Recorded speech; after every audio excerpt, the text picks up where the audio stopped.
কিয়ামতের দিন মানুষ যে ৩ দলে ভাগ হবে। আসসালামু আলাইকুম ওয়া রাহমাতুল্লাহ। প্রিয় বন্ধুরা, পৃথিবীর সবকিছু একদিন ধ্বংস হবে, সংগঠিত হবে কিয়ামত দিবস। পৃথিবীতেই হবে কিয়ামতের ময়দান।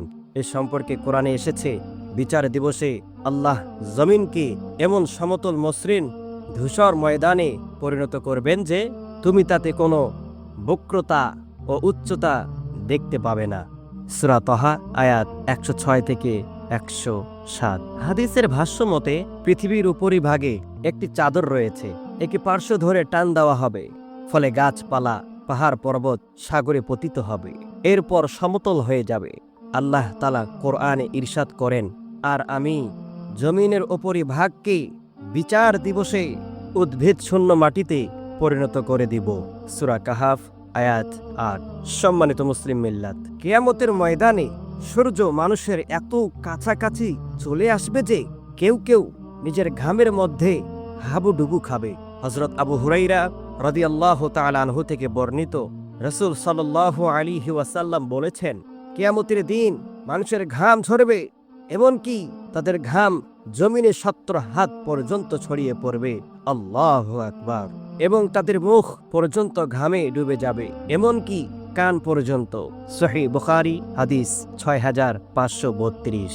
কিয়ামতের কঠিন দিনে মানুষ ৩ দলে ভাগ হয়ে যাবে। এক দল আরশের ডান পাশে থাকবে।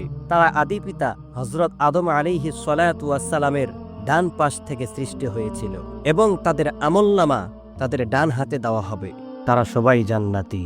দ্বিতীয় দল আরশের বাম দিকে একত্রিত হবে। আদম আলাইহিস সালাতু ওয়াস সালামের বাম পাশ থেকে তাদের সৃষ্টি করা হয়েছে। তাদের আমলনামা তাদের বাম হাতে দেওয়া হবে।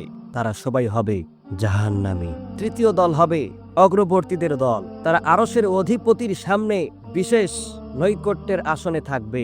তারা হবেন নবী, রাসূল, সিদ্দিক, শহীদ ও অলিগণ। তাদের সংখ্যা দলের তুলনায় কম হবে। ইমাম আহমদ রহিমাহুল্লাহ আম্মাজান হযরত আয়েশা সিদ্দিকা রাদিয়াল্লাহু তাআলা আনহা থেকে বর্ণনা করেছেন, একবার রাসূল সাল্লাল্লাহু আলাইহি ওয়াসাল্লাম সাহাবায়ে কেরামকে প্রশ্ন করলেন, তোমরা কি জানো কিয়ামতের দিন আল্লাহর ছায়ার দিকে কারা অগ্রবর্তী হবে? সাহাবায়ে কেরাম বললেন, এ বিষয় আল্লাহ ও তার রাসূল ভালো জানেন। তিনি বললেন, তারাই অগ্রবর্তী হবে যাদেরকে সত্যের দাওয়াত দিলে কবুল করে, যারা প্রাপ্য চাইলে পরিশোধ করে এবং অন্যের ব্যাপারে তাই ফয়সালা করে যা নিজের ব্যাপারে করে। ইবনে সিরিনের মতে যারা বাইতুল মুকাদ্দাস ও বাইতুল্লাহ উভয় কিবলার দিকে মুখ করে নামাজ পড়েছে তারা অগ্রবর্তীদের অন্তর্ভুক্ত। হযরত হাসান ও কাতাদা রাদিয়াল্লাহু তাআলা আনহুমা বলেন, প্রত্যেক উম্মতের মধ্যে অগ্রবর্তী দল হবে কারো কারো মতে যারা সবার আগে মসজিদে যায়, তারাই অগ্রবর্তী। এই উক্তিগুলো উদ্ধৃত করে ইবনে কাসির রাহিমাহুল্লাহ বলেন, এসব উক্তি স্ব স্থানে সঠিক ও বিশুদ্ধ। এগুলোর মধ্যে কোনো বিরোধ নেই, কারণ দুনিয়াতে যারা সৎ কাজে অন্যের থেকে এগিয়ে থাকে পরকালেও তারা অগ্রবর্তী হিসাবে গণ্য হবে, কারণ পরকালের প্রতিদান দুনিয়ার আমলের ভিত্তিতে দেওয়া হবে। তাফসির ইবনে কাসির ৮২৬৬। আসসালামু আলাইকুম ওয়া রাহমাতুল্লাহ।